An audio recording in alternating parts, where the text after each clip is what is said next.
Welcome back, guys. Another episode of Unranked Podcast. Happy New Year to everyone. You got myself, Grant, of course, Elijah, checking in the new year. Hopefully everybody had a great and safe New Year's weekend, and hopefully everybody was able to start strong with hitting all their great goals, kicking off things right. Ain't that right, Eli? Yes, sir. Hitting it straight. Right. So, what are we going to do now? We're going to just kind of talk about the recap of Michigan-Georgia game. I definitely on the last episode, I think we were both pretty, had our chest poked out a little bit. And, I called Stetson Bennett, a third string walk on, and he went for 350 yards, and like 3 touchdowns. And, but hey, wouldn't take it back. Wouldn't take it back at all. They are just a better team overall, obviously. Dominated pretty much in all aspects of the game. But I'll let you just kind of jump in. What were your takeaways as far as how the game went? I second it. I think we definitely were. I was floating pretty high. I think, but rightfully so. I think we did. We're still we had a great season, and come off a couple great last 6 games of the season or so, 5 games. So, all that being considered, I do think they were, like you said, just a straight up better team. And in all facets of the game, they controlled the line of scrimmage. They made our offensive line look pretty mediocre. They made Hutchinson. They found a way to neutralize him with the doubles, with chips, with just pure manpower. And so I do think that's it's kind of go back to the drawing board and never called holding. Yeah. Yeah. But keep going, yeah. Yeah, no, I agree. And I would say right off rip, they went down the field on us, and we got the ball. Kind of made some things happen for a little bit. We kind of put together a drive, and then we went for it on 4th down. Yep. And then I think that was literally a pivotal moment right there. I think very early on, considering how the game went, it might have been too far for a field goal. I think we were somewhere like 35 or to 40. But if you can pin them deep, I understand trying to go for it as well. But if you can pin them deep, obviously hindsight's 20/20. But I think that was a turning point there because you gave them a short field. They exploded right off rip, 14-0. Now we have to pass the whole game, and our running game's kind of took out the game right off rip. So I think that was a very behind. Yep. So I think that was very. So. I don't know why you couldn't have foreshadowed that. Let's try to pin them deep and send our defense out there. I think that's honestly one of the biggest things of the game.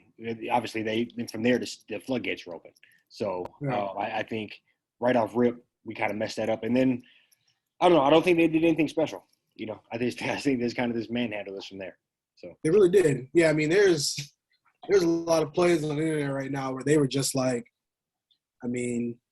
saw one time like Hutchinson just got, just washed and just was kind of like got pancaked into the, they just kind of like imposing their will. Saw a guard, one of our like all Big Ten guards come around the corner and just got sat right, like put right back in his like spot pretty much. And we were very predictable. Like we just, we're like, we just walked in there. It's like, yeah, we're just going to run power with Haskins and just, destroy them until they just can't take it anymore. But it's like this defense also only gave up like 9 points all year, like a game all year. Like they only gave up maybe like 15 touchdowns all year, something like insane. And like 5 of them was in one game. So like they, it's I was kind of disappointed with the game plan. I think we definitely and gotta give them credit. Like they're definitely way better team. They were on a mission. They heard all about how great we were and how we can walk in there and possibly, beat them. And they heard all about how, they got to make it happen so they can go see Georgia again. I think we were there just kind of like in the moment. I do feel like Dax Hill, I'm not really sure exactly what happened to him. But him showing up like Thursday night, sitting in meetings, he just didn't seem like he was right. This is tough. He probably missed I'm assuming 7-8 days of practice and was sick apparently. So it's just it's yeah, and it all just kind of like just happened so quick. I mean, it was what, like 24-3 at like halftime or something like that. Yeah. And it just kind of got a hand. I mean, I like what I saw from McCarthy and some of the younger guys towards the end. So that was something that was like, pretty cool. Good to hang your hat on. But yeah, I thought we would have put up a little bit better of a fight, to be honest with you. No, I agree. I didn't anticipate it going like that. I didn't anticipate we had a team that could just get kind of manhandled like that. I thought we would be able to control the line of scrimmage and maybe lose in a shootout or lose on a tough, a pick six or something like that, in a tough game, not something that's just, from middle of the first quarter pretty much over. So, I completely agree. I do think we finished with a bunch of freshmen out there, and that's on a positive note. Obviously, they didn't have their star defense out there at that moment, but I do think them being there in the spotlight, maybe getting a little bit of a taste of it, and he probably played JJ McCarthy, that is, probably played equivalent, I would imagine, if you put all the snaps up, a whole game or two. So he's good experience. Yeah, he has good experience. Got his feet wet, and he does look good. He looks poised, and I'm excited to see what another 8 or 9 months of training can do, and come back firing. We got Ronnie Bell back. Corum. So I think we're gonna have an interesting team again next year. Weapons like crazy. I mean, I think we only really lose. We probably lose like a good like 6 or 7 guys on defense. Mm-hmm. But we also have like quite a few like freshmen and sophomore that are just going to kind of squeeze in there, fill in there. We got a couple of freshmen like that are probably going to early enroll and whatnot. And I mean, I think the future is bright for sure. I think now, like, I don't know. I mean, people were kind of saying like this is kind of like Harbaugh, like clickbait, as far as going back to the NFL. But I'm just kind of hearing a lot more stuff around how he kind of might want redemption, kind of be able to just kind of prove he can do even more in the NFL. And then I'm also hearing he wasn't very like fond of the people that kind of like, pushing him and taking a pay cut. So they say he might be trying to just kind of rattle feathers to get them to maybe renegotiate and get some more money back after this year. So I don't know. What do you think? I mean, I think he's going to stay, but I just feel like you just never know sometimes. You know what I mean? Like, what do you think? No, I think he'll stay. I really do. I think he'll stay. I think it's more of the latter. I think he is trying to negotiate some more money, negotiate a higher base. And obviously he's probably not happy about them taking that pay cut. But he really had his hands tied last year. And he is a hot commodity again. And he would have got a coaching job if we would have fired him last year, and he would have landed on his feet somewhere because he is a good coach. But he's a hot commodity again. He won Coach of the Year. He won Big Ten. So I think he's going to use that to his advantage and try to get out of this bad deal. And whether that's, I heard the Raiders, I heard, that's the only team I actually really heard. But, I think more or less it's a leverage move to try to get paid. But with that being said, I think he has a couple of things that he's always needed and wanted, and that is it looks like he has 2 quarterbacks now. We haven't had any very reliable ones. He has a good run game, great offensive line, and so I can't imagine stepping away now. But I do think people do crazy things, but I just can't really see it. And when I was texting my dad about it earlier, I just dropped a line, don't leave when you're hot. That's how Mace fucked up. So I think, ride the course, it's paying off. Yeah. Yeah. No, that I agree. I think I just, one of the stuff I was kind of reading and kind of getting like some of the shows I was listening to, they were just even trying to say like they think like, it might not get better than this. Like, it was like, how realistic is it that they are able to like do this again in the next 5 years and actually beat an SEC team, probably beat 2 and like actually win it all. Like, but I'm like, I mean, I think we're definitely able to kind of put on like a good enough show for 3.5 months, to where we had some kids coming from Clemson, some kid decommitted from Notre Dame and came here, came to Michigan. So I feel like if we can just if he can, find a way to just like beat State and Ohio, next year and just kind of rattle off, 2 out of 3, for each of them or something like that. And I think the recruiting will start to just intensify. And I feel like, I definitely think we have great momentum going. So my hope is that it's just more talk than anything. And they do just kind of be like, all right, like we could definitely talk through this new deal and let you, kind of get some of that money back. So we'll see though. Yeah, no, I agree. And, I think in college football overall, there's a lot of money going around. And we're seeing that obviously the coach has been getting paid for many years. And now, with the NIL, stepping in this year, some of the kids are starting to get paid. Some of the young men are starting to get paid. So Brian Kelly's down there with his family. I haven't even won all my games yet. That fake Southern accent. Yeah, man. That's technical difficulty. But no, yeah, my bad. We're going to talk about NIL. Yeah, no, you're good. I don't. We'll see how he plans out down there. I can't imagine it working out. But yeah. I don't know. I think NIL. I think it's starting to. I don't know. Kind of. I think it's starting to make an impact. Bigger, quicker than impact than I thought. Me personally, I just say this.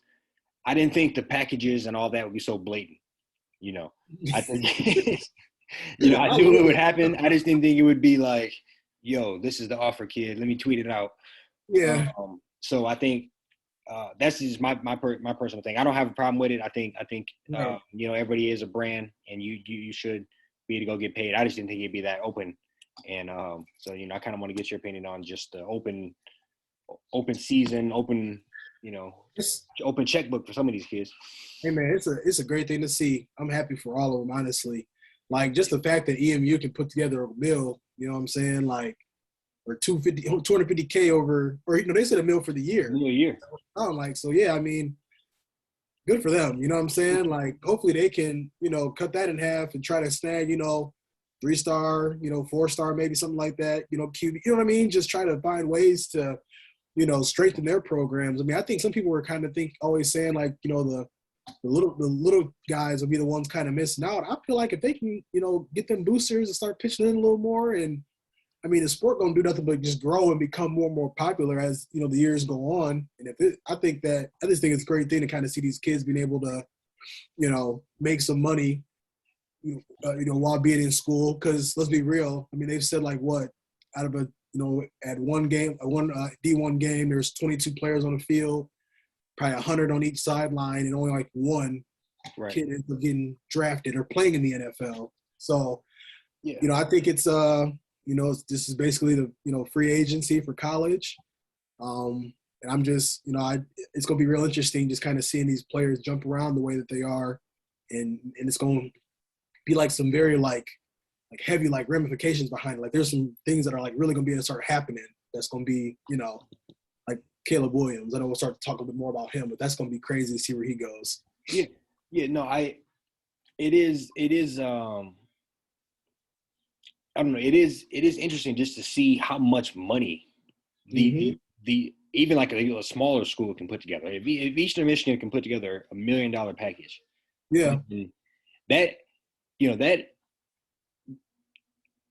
that kind of set is, like you said, there's no salary cap in this. There is no nothing. So that's the new market. That's $1 million. So and that's from EMU.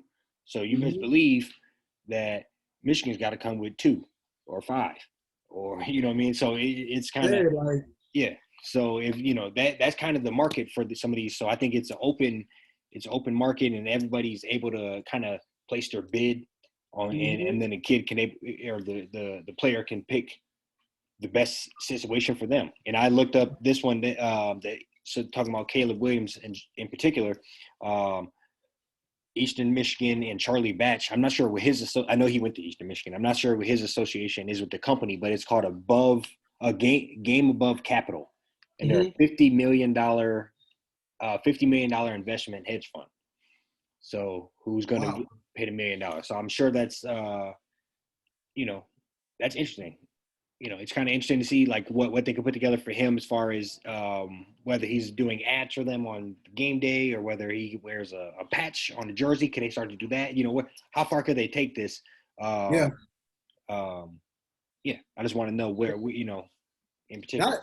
No, I agree. And what I like about it more than anything, honestly, is like the fact that like, I just love that like, you kind of hearing these kids like, parents involved, because like I never loved when the coaches had all the control. You know what I'm saying? Like, one of the things that's in the news right now, Urban Meyer, somebody used that Trayvon Martin picture, trying almost like, trying to tell kids at Ohio, like, you don't be wearing no hoodies in the facility or whatever, point they're trying to get across. And like, back then it's like kids was kind of like, well, I gotta, I'm gonna try to stick it out, or man, like, a transfer and lose a year, you know what I'm saying? Like, yeah.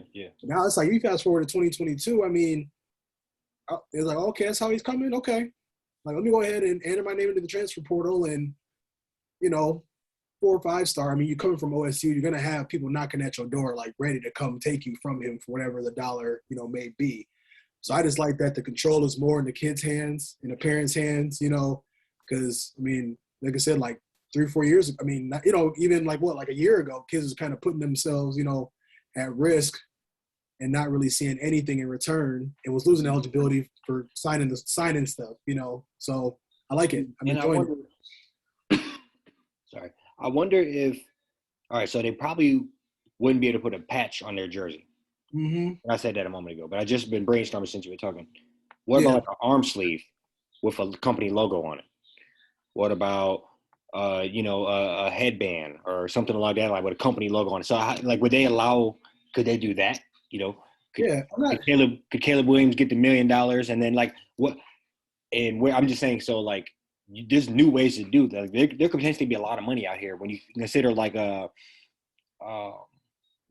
endorsements you can do, and just on your gloves or whatever. You could do a lot of different stuff if they allow it, and this can get real interesting and different paydays.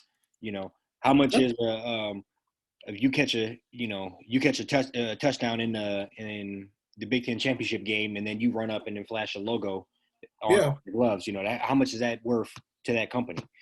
How much is, so there could be some and it's like the stuff I've been seeing already is like crazy. Like NFTs, like, Tom Brady had a new clothing brand he'd been working on for 3 years come out. Cade is like, one of the like leads in it,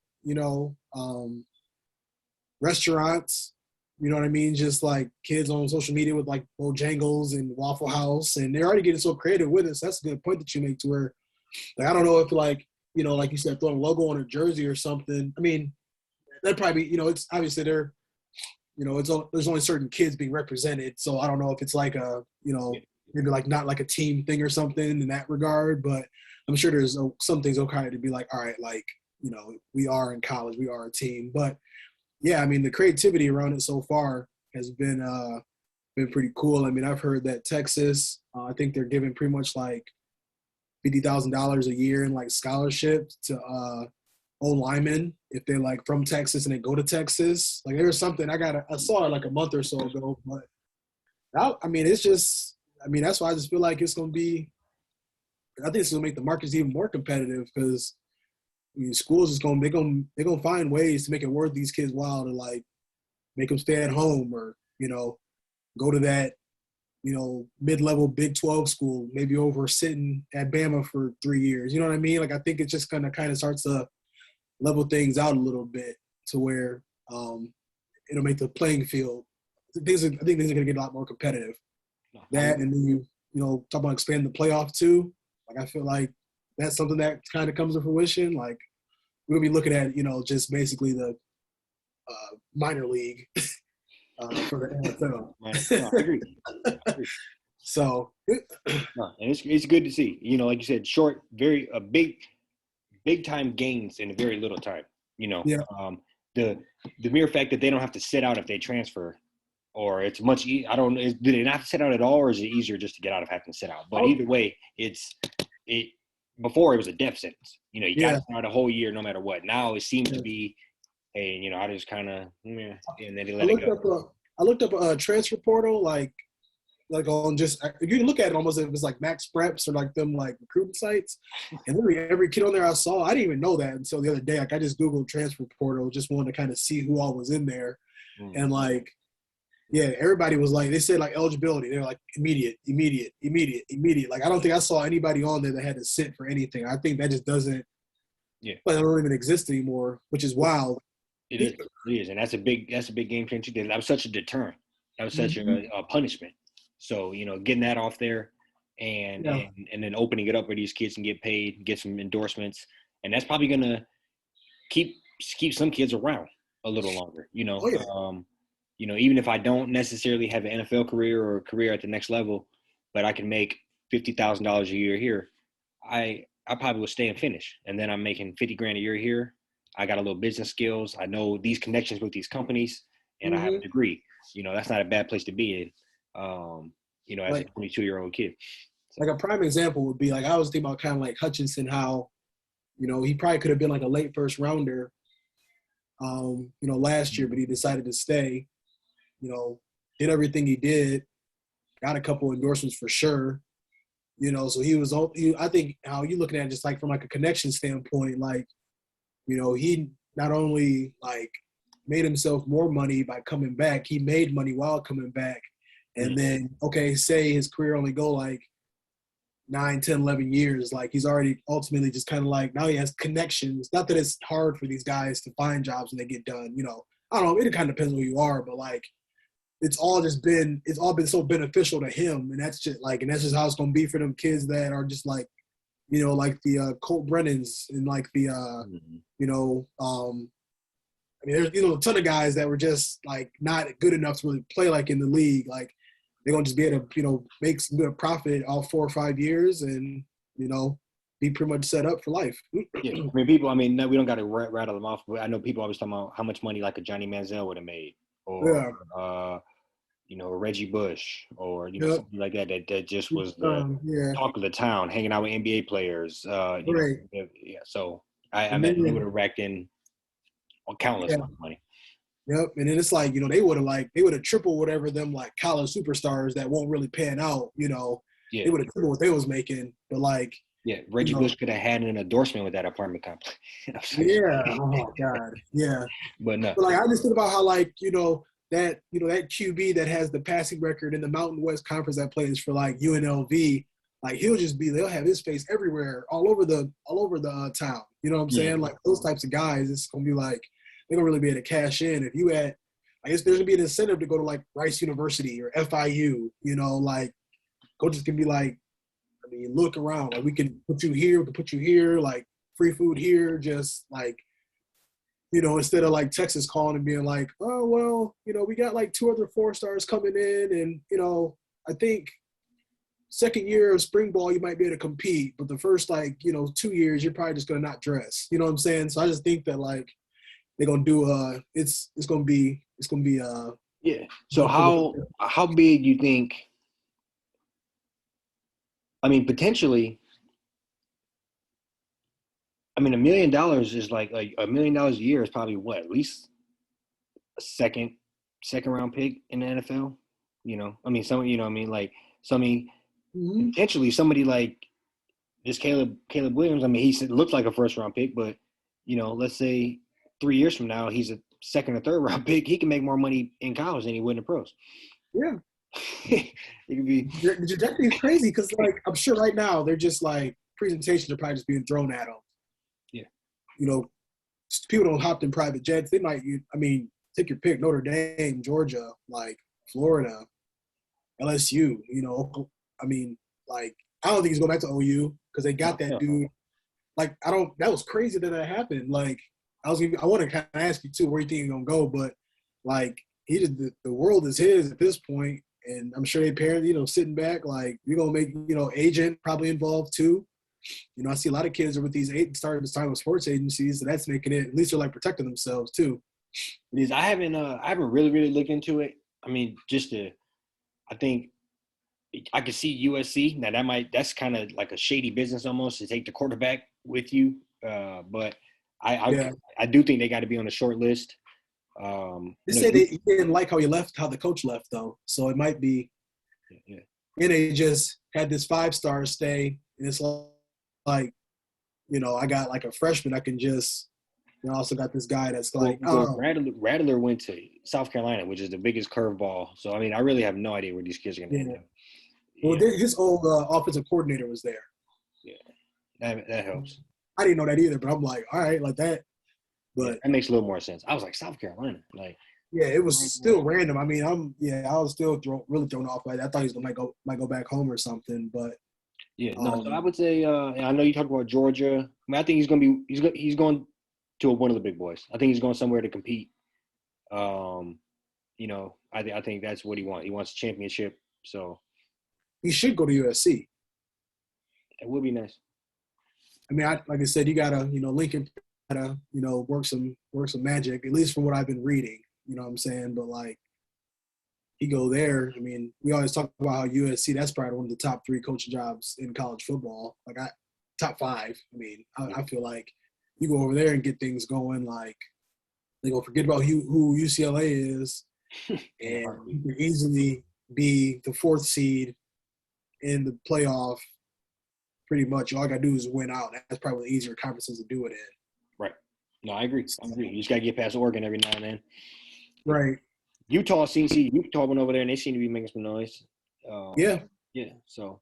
They showed up a little bit. Couldn't get the job done, but I mean, they definitely did their thing. What do you speaking of like the Rose Bowl? What do you think they just like some of the comments like Herb Street and like Howard made, just trying to say like these guys don't love ball and they're just the game is like watered down and condensed now. Like I don't know. People are just kind of making jokes like, oh, well, they had to fly all the way from the Orange Bowl and they got to, California like 5 a.m. So they're just sleepy and cranky, but they had some pretty, they was pretty convicted on some of the comments they made. I was just kind of surprised by them. No, I mean, I don't agree at all. I think it's a business decision at the end of the day.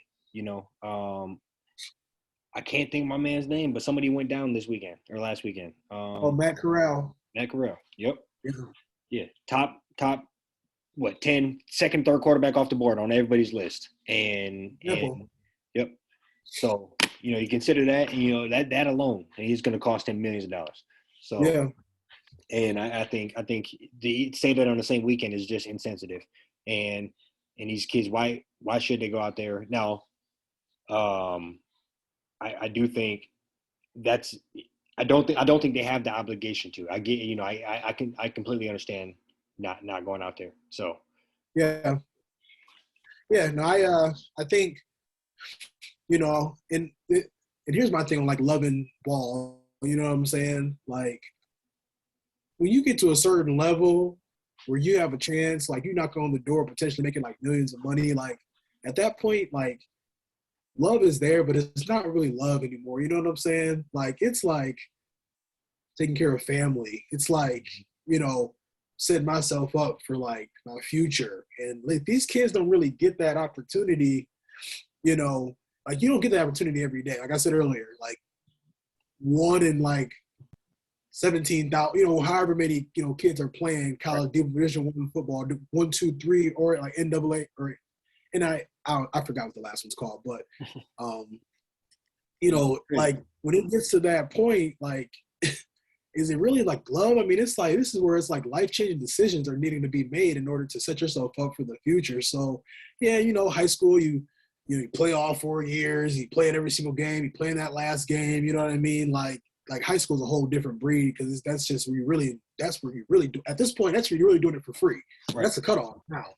Like from there on out, like it is business. Like, and I think these kids they gotta take advantage of them. They finally got an opportunity to do so. But I think to try to say like kids like Agent Hutchinson don't love football or, I mean, and they try to exempt the guys that are playing for the national championship. But I mean, like, just because some kids are being told that they top 10 picks, they don't want to sacrifice. Like prime example, Pickett from Pitt, he didn't play. His backup ran in for a touchdown, broke his collarbone or something. Like I mean, that easily could have been picked. You know what I'm saying? Like, it's ironic how he ain't playing and, who took his spot ended up getting hurt like halfway into the game. So Yeah. they got to be mindful of that stuff. And break your that's you're gonna be out probably into the next season. Yeah. 3 months. Yeah. 3 to 5 months easily. Yep. So it's just and your quarterback. So you gotta rehab on throwing and getting your strength back up. Like that's so I agree. I just think I don't understand what they. I mean, I guess I don't understand what they want from the kids when they know how much money's on the line. They know how much of a sacrifice it will be if they do go down or they do get injured. And so, yeah, I mean, I remember a couple of years ago when Michigan fell apart. Our entire defense, Bush didn't play, and I can't think who was all on that team. Maybe Winovich and like a bunch of people didn't play in that ball game. Yeah, I'm not mad at it. Like. Yeah, and it's and I got 2 things. So it's like, Herb Street and Howard. It's shocking coming from them. They both played college football at the highest level possible. Like they understand like what it takes. Like you gotta be a different type of individual to put in that work, and it's way different now than it was back then too. You know what I'm saying? Like these kids are literally like they're putting in 50 hours a week. They're all summer. Like they're, you know what I'm saying? So like that's that. If you ain't doing that and not loving the game first and foremost, like. And then, like, everybody's so mad about, you made a point about the bowl game. I mean, it's like, it is what it is, if they don't play. But then everybody's like, oh, the stands are empty and and this and that. I mean, you can, kind of do the playoff format maybe, like make it to where you got to win 7 games instead of 6. You know what I'm saying? Stop, I mean, they try to, they're trying, it's like always been this big money grab from like December until like, mid-January. But like, I mean, kids are like, I'm out, as soon as they get that draft grade. So, either do like like a Group 5 national champion and then like a Power 5 national champion, or, I know Power 5 alone, or, just the playoff from that standpoint, they got to at least go to 8 teams, at least 6 with 2 first-round buys. Like, that's got to be at least like, that's got to be put in like the next couple of years to like make it worthwhile for these kids to like stay and like love ball how I want them to. If that's what y'all want that bad. Like you have the choice to make the changes. If they opened it up like that, I mean, I bet you, and let's say Pickens and Pittsburgh play MSU to advance or whatever. I bet you he could have played. I feel like if you have opportunity to play, go to like an Elite 8, Final 4 type of deal, home game, like whoever higher seed, like had a first round, like that'd be so crazy. Yeah, like, imagine Georgia going to Michigan, like, you know what I'm saying, mid-December, like that'd have been different. I think, So I mean, they got, it's all there. You know what I'm saying? Like I know they're probably working on it, but like the Cheez-It Bowl, I saw some coach get mayonnaise thrown on them. It's like, what are we doing? These games are on at 11 o'clock on Wednesday. Like, I mean, obviously that's a holiday where nobody's really working, but it's like, come on. Like, y'all can look up an entire weekend, Friday, Saturday, Sunday, and just, 2 games a day, and have people literally like canceling work, like calling off work, like turning into like a national, like the another version like the Super Bowl. You know what I'm saying? Just I agree. Super Bowl weekend. So we'll see. So no, for sure. It'll be really I'm looking forward to some changes. I mean, I like the format now. Just I do think it sacrifices some of the other games. Like it's it's hard to see the Rose Bowl not really mean as much, in it, some years, I guess. It's just weird that whole thing. But I do think this is at least everything seems to be a step in the right progression, whether it's the NIL, players not being able to sit, the playoff format, so I think I do think we're heading in the right direction. Yeah, you'll find it was a matter of time. People have been getting paid since the 80s. So I agree. Because if it was still the BCS, because Michigan was second, right? Yep. Yeah, if it was still the BCS, I still feel like they would have screwed us and put Georgia as second. Because then they would have, because that's what they wanted. So yeah. So one of them things where it was just like, not good enough. Like, but at least now it's like they put them on the field and it's like, okay, we'll let y'all actually figure it out, But I'm loving the direction they're in, and They just gotta work a couple more things out. And I think they'll have a damn near perfect product. Come like 2025, 2026, they just kind of do the right things. Yeah, we can hope. Right, absolutely. And players getting them paid. Yeah. That Caleb Williams sweepstakes will be interesting. Hey, get that money. I'm with it. So you got anything else? Oh, that's all I got. Yes, be back in next time. Yep. Thanks for tuning in. All right. Yep.